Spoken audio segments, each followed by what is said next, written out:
suite, les nouvelles de l'Asie. En Asie, plusieurs évolutions monétaires, politiques, sécuritaires et économiques ont marqué la semaine. Au Japon, Tokyo et Washington ont confirmé une intervention coordonnée sur le marché d'échange afin de soutenir le yen. La devise japonaise avait reculé à des niveaux qui n'avaient plus été observés depuis environ 40 ans, avant d'atteindre son niveau le plus élevé en 3 mois après l'intervention.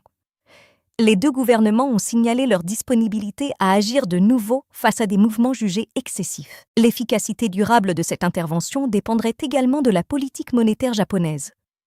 Des données de la Banque du Japon indiquaient que Tokyo pouvait avoir consacré jusqu'à 36,580 millions de dollars à l'achat de yens.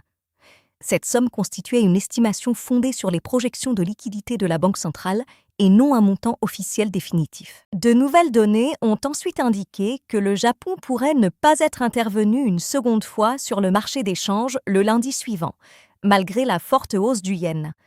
Cette indication ne remettait pas en cause l'intervention coordonnée américano-japonaise précédemment confirmée.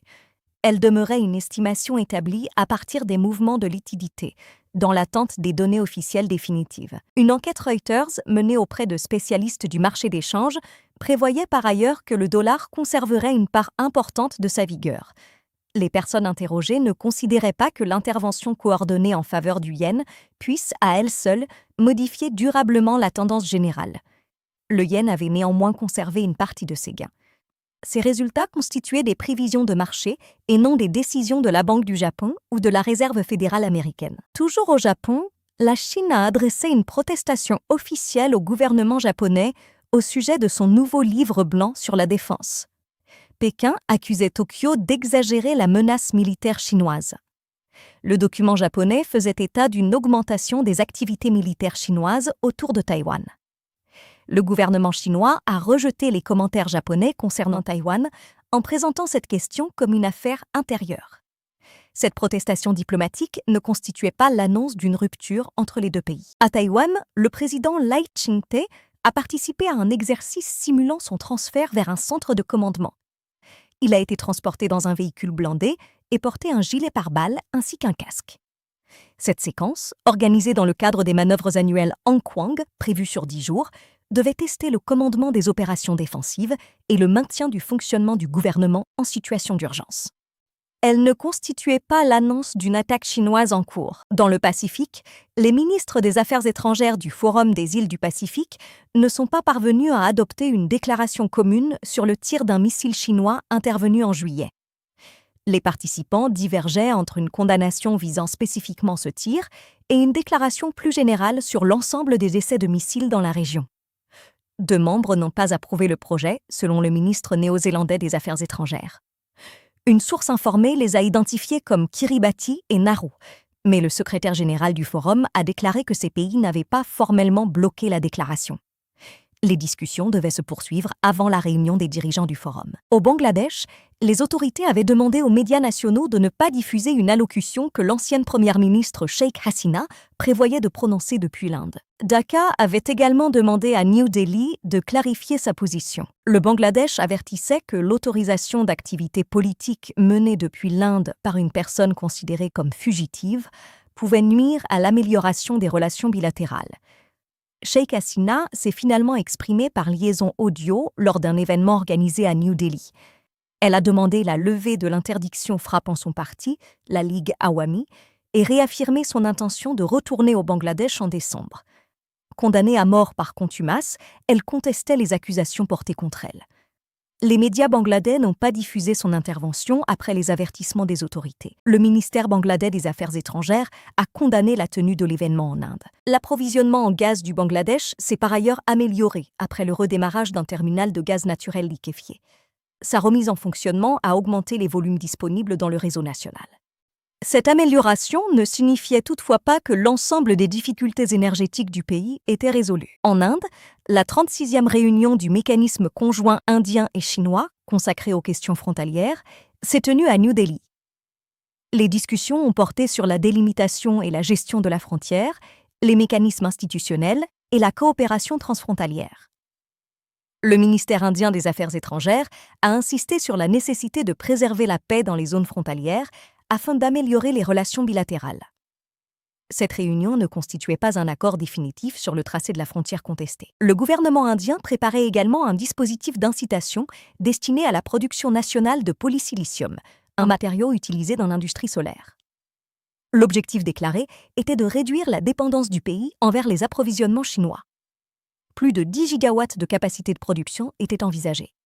Le mécanisme demeurait cependant en préparation et ses résultats industriels n'étaient pas encore établis. Toujours en Inde, un projet de centre de données de Google, d'un montant annoncé de 15 milliards de dollars, faisait l'objet de contestations environnementales. Les préoccupations portaient notamment sur sa consommation d'eau et sur ses conséquences possibles pour la faune. Le projet concernait une infrastructure destinée aux activités numériques et à l'intelligence artificielle. Les objections rapportées ne constituaient pas l'annonce de son annulation et ses effets environnementaux définitifs ne pouvaient pas encore être établis. En Chine, le fabricant de robots humanoïdes Unitree a fixé le prix de son introduction en bourse à Shanghai. L'opération valorisait l'entreprise à environ 9 milliards de dollars. Cette valorisation ne permettait pas d'établir les performances futures du titre, ni l'adoption commerciale des robots du groupe. La mine chinoise de lithium de Jiangxiawo, exploitée par CATL, restait fermée. Sa reprise demeurait soumise à l'obtention d'une autorisation environnementale, et le site faisait également l'objet d'opérations de maintenance. Selon les autorités locales, citées par un média d'État, aucun transport ni concassage de minerais n'était en cours. Aucune date de réouverture n'était confirmée. Shane poursuivait, pour sa part, son projet d'introduction en bourse à Hong Kong, alors que l'entreprise restait confrontée à des enquêtes réglementaires et à des mesures tarifaires sur plusieurs marchés. La démarche engagée ne signifiait pas qu'une cotation avait déjà été réalisée. En Corée du Sud, Samsung Electronics a présenté une nouvelle génération de technologies de mémoire destinée au système d'intelligence artificielle. Cette annonce ne permettait pas encore d'établir le niveau futur d'adoption commerciale de cette technologie. Samsung Electronics et Netlist ont également conclu un accord mettant fin à leurs différends concernant des brevets. Le règlement comprenait un nouvel arrangement de 5 ans portant sur les technologies de mémoire. Ses conséquences financières et commerciales futures ne pouvaient pas encore être établies. Le fabricant sud-coréen de semi-conducteurs SK Hynix a annoncé qu'il examinait de nouvelles mesures de rémunération de ses actionnaires. Le groupe prévoyait d'en arrêter et d'en annoncer les détails au 3e trimestre. Il a également annoncé un dividende de 375 won par action.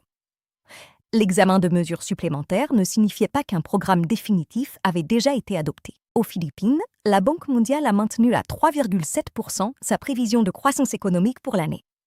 Elle prévoyait une reprise plus lente que précédemment attendue l'année suivante, en citant notamment la faiblesse de l'investissement et les contraintes pesant sur la consommation. Il s'agissait d'une prévision et non d'un résultat économique définitif. En Indonésie, les autorités ont annoncé la fin des opérations de secours menées après l'incendie d'un ferry. Le bilan communiqué était de 5 morts. L'achèvement des recherches ne permettait pas d'établir la cause définitive de l'incendie. En Thaïlande, un adolescent âgé de 14 ans a tué ses grands-parents à leur domicile avant de se rendre dans son établissement scolaire, situé à la périphérie de Bangkok. Il y a tué 5 enseignants et membres du personnel, puis s'est donné la mort. La police a indiqué que l'arme appartenait au grand-père du jeune homme. L'enquête devait encore établir précisément ses motivations. Enfin, au Sri Lanka, 3 détenus ont été tués lors de 2 émeutes distinctes. Au moins 23 autres personnes ont été blessées. Une première émeute s'est produite à la prison New Magazine de Colombo et une seconde dans celle de Kuruwita. Ces chiffres ont été communiqués au Parlement par le ministre de la Sécurité publique. Les incidents intervenaient dans un contexte de surpopulation du système carcéral sri-lankais. En Indonésie, la baisse du niveau du réservoir de Karian a fait réapparaître des vestiges du village de Somang. Selon AP, la zone avait connu environ 4 mois sans pluie. En Chine, les prix à la consommation ont progressé de 0,5% sur un an en juillet. L'inflation sous-jacente a, de son côté, atteint 0,9%.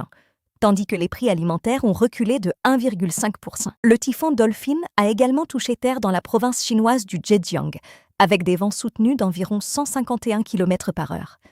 Plus d'1 million de personnes ont été évacuées dans l'est de la Chine. En Indonésie, les autorités ont par ailleurs fermé le parc national du mont Bromo, après l'extension d'un incendie à environ 176 hectares. La fermeture est prévue pour une durée indéterminée. Enfin, en Inde, Maruti Suzuki prévoit que le marché des véhicules particuliers pourrait atteindre entre 6,1 et 6,3 millions d'unités pendant l'exercice 2030 à 2031. Il s'agit d'une prévision de l'entreprise et non d'un résultat acquis.